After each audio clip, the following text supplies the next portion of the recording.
रावण के विनाश की पटकथा त्रेता युग के बहुत पहले ही रची जा चुकी थी। इस पूरी गाथा की मुख्य आधारशिला देवी वेदवती थी।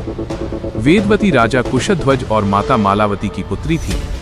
वेदवती को वेदों का ज्ञान विरासत में मिला था। माना जाता है कि उनके जन्म के समय ही उनके मुख से वेद मंत्रों का उच्चारण हो रहा था, जिसके कारण उनका नाम वेदवती रखा गया। वे साक्षात देवी लक्ष्मी का अंश थीं और उनका जन्म ही एक विशेष दैवीय उद्देश्य के लिए हुआ था। वेदवती बचपन से ही सांसारिक मोह माया से विरक्त थीं। उनका एकमात्र संकल्प भगवान विष्णु को पति के रूप में प्राप्त करना था। अपने इस कठिन संकल्प को पूरा करने के लिए उन्होंने राजसी सुखों का त्याग कर दिया और गंधमादन पर्वत पर जाकर घोर तपस्या करने लगीं। उन्होंने वहां कई वर्षों तक केवल वायु और जल का सेवन किया।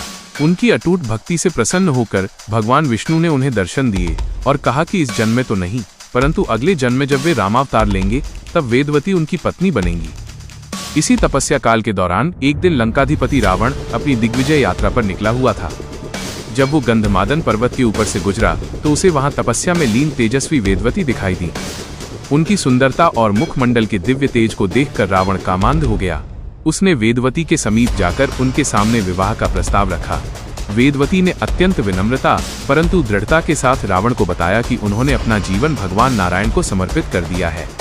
अपनी शक्ति के मद में चूर रावण ने जब देखा कि एक साधारण तपस्विनी ने उसका प्रस्ताव ठुकरा दिया है तो उसने मर्यादाओं की सारी सीमाएं लांघ दी।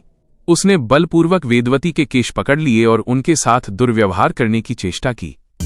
एक परम साध्वी के लिए किसी पर पुरुष का स्पर्श अग्नि के समान था। क्रोधित वेदवती ने अपने तपोबल से रावण को वहीं जड़ बना दिया और अपने बाल काटकर स्वयं को उसके चंगुल से मुक्त किया। उन्होंने रावण की आंखों में देखते हुए उसे श्राप दिया, तूने मेरे शरीर को स्पर्श कर उसे अपवित्र कर दिया है, इसलिए मैं अब इस देह का त्याग करती हूँ। लेकिन याद रखना, मैं फिर से जन्म लूंगी और तेरे समूल विनाश का कारण बनूंगी। ये कहकर उन्होंने तत्काल योगाग्नि प्रज्वलित की और उसमें स्वयं को भस्म कर दिया। समय चक्र बदला और त्रेता युग में वही वेदवती राजा जनक की पुत्री माता सीता के रूप में प्रकट हुई।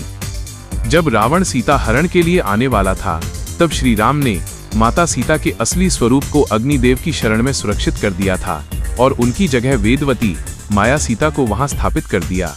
इस प्रकार रावण ने जिस सीता का हरण किया, जिन्हें अशोक वाटिका में कष्ट सहने पड़े, वे वास्तव में वेदवती का ही पुनर्जन्म थीं। जब रावण का वध हो गया और अग्नि परीक्षा का समय आया तब माया रूपी वेदवती पुनः अग्नि में समा गईं और अग्निदेव ने असली माता सीता को सुरक्षित रूप से श्री राम को सौंप दिया। इस तरह वेदवती ने अपने पूर्व जन्म के अपमान का प्रतिशोध लिया और रावण के अंत का मुख्य कारण बनी। अगर आपको ये पौराणिक जानकारी ज्ञानवर्धक लगी